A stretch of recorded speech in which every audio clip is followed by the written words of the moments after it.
வெள்ளத்தில் சென்னையை ஸ்தம்பித்த போது மக்கள் நலனை பிரதானம் என்று கருதி முதலமைச்சர் ஜெயலலிதா களப்பணி ஆற்றவில்லை என விடுதலை சிறுத்தைகள் கட்சித் தலைவர் தொல் திருமாவளவன் குற்றம் சாட்டியிருக்கிறார்.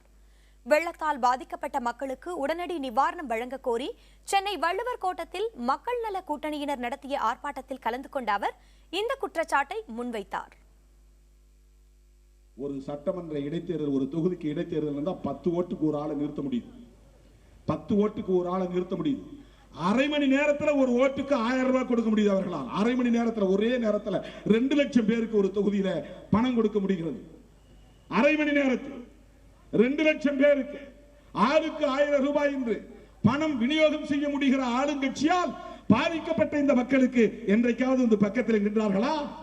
வெள்ளத்தால் பாதிக்கப்பட்ட மக்களுக்கு உதவி செய்தார்களா?